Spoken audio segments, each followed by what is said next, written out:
Bienvenidos, el día de hoy vamos a hablar sobre la segunda parte de los contenidos de mercado de trabajo y legislación laboral.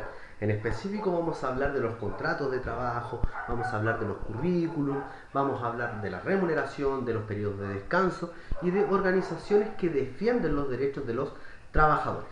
Los dejo con el video. Trabajo para vivir, vivo para trabajar. Sigo el ciclo de la vida que parece no cambiar, porque somos los esclavos de grandes empresarios, obligados a que hagamos a los ricos millonarios. Aquí tengo que firmar, ¿sí?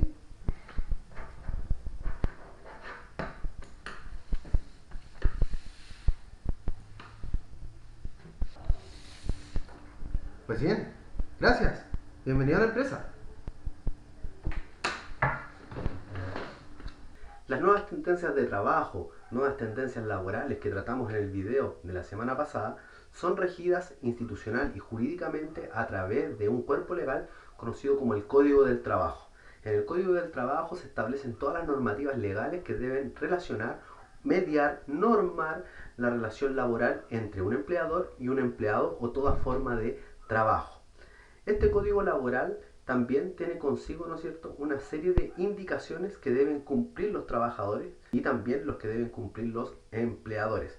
Por lo general, en el inicio de una nueva aventura laboral, lo primero que se debe hacer es crear un currículum. ¿Qué es un currículum? Es toda tu historia laboral, donde tú debes colocar tus datos personales, tus formas de contacto, tu nivel educacional, tus cursos, capacitaciones que has tenido y además, ¿no es cierto?, además de todas esas situaciones que te acabo de nombrar, en el currículum uno debe colocar, ¿no es cierto?, la disponibilidad en la cual tiene para desarrollar un trabajo. Posteriormente de presentar currículum en diferentes lugares, ¿no es cierto?, a la hora de comenzar a trabajar, de algunos de estos lugares pueden llamarte interesados en tus servicios, ¿ya? Y ahí se hace una entrevista de trabajo en la cual se ve, de acuerdo a los intereses de una determinada empresa o lugar, si eres capacitado o eres idóneo para trabajar en ese lugar, ¿ya?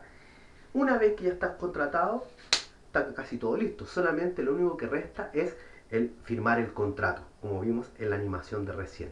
¿Qué significa firmar el contrato? El contrato es un documento legal en el cual se establecen los derechos y los deberes del trabajador y del empleador. Por ejemplo, duración de la jornada laboral, que por lo general son 45 horas a la semana. El horario, las remuneraciones o el sueldo que tú recibirás, bonos, diferentes tipos de premios producto de algún, ¿no es cierto?, tarea encomendada que esté ya previamente estipulada por la empresa en este mismo contrato.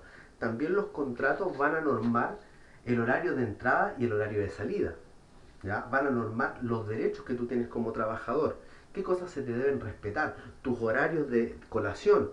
También va a normar los tiempos de descanso que vas a tener, ya sea el descanso semanal, ya sea un descanso durante la jornada de trabajo o el descanso anual que corresponde al periodo de vacaciones. Por eso es importante tener en consideración este tipo de contratos. Ahora, también los contratos pueden ser contratos a plazo fijo o contratos indefinidos. Los contratos a plazo fijo son los que tienen un determinado periodo de duración, ¿ya? Eso se conocen como a plazo fijo y una vez que terminan se tiene que hacer un nuevo contrato si es que, ¿no es cierto?, el trabajador va a seguir en la misma empresa o simplemente, ¿no es cierto?, el contrato se termina, ¿ya? Y los contratos indefinidos son aquellos contratos que tras un tiempo que lleva un trabajador en la misma empresa, el trabajador pasa a indefinido, lo que significa que simplemente el contrato cada cierto tiempo se va renovando, sin necesidad, ¿no es cierto?, de hacer todo ese trámite de finalizar el contrato anterior. Una vez finalizado el contrato de trabajo, también tenemos, ¿no es cierto?, el derecho de la indemnización. ¿Qué es la indemnización? El pago, ¿no es cierto?, que corresponde una vez que el contrato finaliza. Y también está el seguro de cesantía, una vez que las personas pierden su trabajo, ya sea de manera voluntaria o involuntaria, corre este seguro, ¿no es cierto?, para poder cubrir personas que pierden el trabajo en diferentes áreas como acceso a salud, ¿no es cierto?, o buscar un nuevo empleo. Y también entrega una cierta cantidad de dinero. Dentro de las causales de término del contrato de trabajo podemos tener muchas, por ejemplo, mutuo acuerdo entre las partes, es decir, que el trabajador con el empleador lleguen a un acuerdo para finalizar el contrato de manera anticipada. ¿Ya? La misma renuncia del trabajador con un previo aviso de 30 días de anticipación.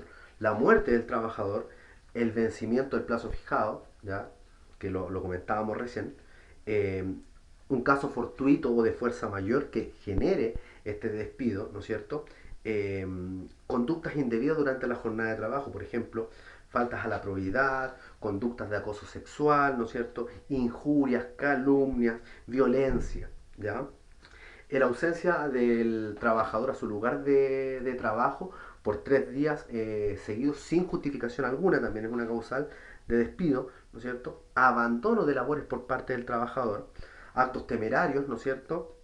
Incumplimiento de las obligaciones o necesidades económicas de la empresa, aunque esta última muchas veces se esgrime como una razón para dejar sin trabajo a muchas de las personas en nuestro país. ¿Ya? Quizás hay un vacío legal en el cual se basan muchas empresas para despedir de manera injustificada a sus trabajadores. Dentro de las organizaciones que defienden los derechos de los trabajadores, vamos a tener, por ejemplo, el Ministerio de Trabajo y Previsión Social, el cual es el principal organismo de gobierno responsable de asegurar el cumplimiento de las normas del Código del Trabajo, así como de un sistema de relaciones laborales que privilegien la cooperación entre trabajadores y empresarios y sus respectivas organizaciones, conduciendo los esfuerzos públicos hacia ese objetivo. Su labor apunta a la fiscalización del cumplimiento de las normas laborales, previsionales y de higiene y de seguridad en un centro de trabajo, así como la creación de leyes que mejoren las condiciones laborales y obligación de implementar un sistema de mediación para la solución de conflictos entre trabajadores y entre empresarios. ¿Ya? Así que ya tenemos el primero, que es el Ministerio de Trabajo y Previsión Social. ¿Ya? También vamos a tener un organismo a nivel internacional, que es la OIT, Organización Internacional del Trabajo, fundada en 1919 y que se convirtió en la primera agencia de las Naciones Unidas en 1946. Es la institución mundial responsable de la elaboración y supervisión de normas internacionales del trabajo. En ella, trabajadores y empleadores tienen al mismo derecho a voto que los gobiernos durante las deliberaciones de sus órganos principales. ¿Ya? Chile ha adoptado diversos convenios suscritos con la OIT en relación con material sindical y negociación colectiva. ¿Ya? Y finalmente tenemos, ya después de hablar de la OIT, tenemos las organizaciones de trabajadores. ¿Ya? Desde el siglo XIX en Chile existen distintas asociaciones de trabajadores con el fin de proteger sus derechos y promover mejoras en sus condiciones laborales y de vida. Hoy en día los sindicatos constituyen un tipo de organización más difundida entre los trabajadores organizados del país. Los sindicatos son agrupación de trabajadores de una misma empresa. Por ejemplo, en el caso de un colegio, el sindicato de un colegio lo pueden componer los profesores, auxiliares, paradocentes, administrativos. ¿Ya? El sindicato es una agrupación de carácter voluntario donde no se te puede imponer participar de la misma. ¿Ya? Pero los sindicatos buscan acordar una serie, ¿no es cierto?, de beneficios y de protección de derechos para los trabajadores de una determinada empresa. Además, vamos a tener que muchos de estos sindicatos están asociados a la CUT, Central Unitaria de Trabajadores, fundada a mediados del siglo XX en nuestro país por el señor Clotario Blest, que es la organización de trabajadores más importante de Chile, pues reúne a las principales confederaciones de trabajadores del país. Cabe recordar que cada confederación representa a las distintas agrupaciones y sindicatos de una misma rama industrial. ¿Ya? Así tenemos trabajadores del cobre agrupados en la poderosa Confederación de Trabajadores del Cobre, CTC, o a los trabajadores de la salud municipalizada, agrupados en la Confederación Nacional de Funcionarios de la Salud Municipalizada, la CONFUSAM. ¿Ya? Estas organizaciones son integradas y dirigidas solo por los propios trabajadores. ¿Ya? Con esto damos a conocer que la importancia de la organización de los trabajadores en el mundo laboral actual es sumamente importante para hacer exigir los derechos de cada uno de nosotros. Oh, me pillaron acá haciendo otras cosas. Espero que les haya gustado el video. Si ya lo vieron, dale like si les gustó, compartirlo, difundirlo entre sus contactos y nos vemos la próxima. Este es el último video que hacemos del currículum de cuarto medio.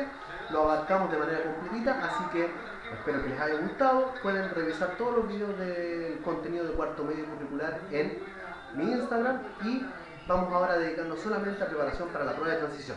Nos vemos la próxima. Chao.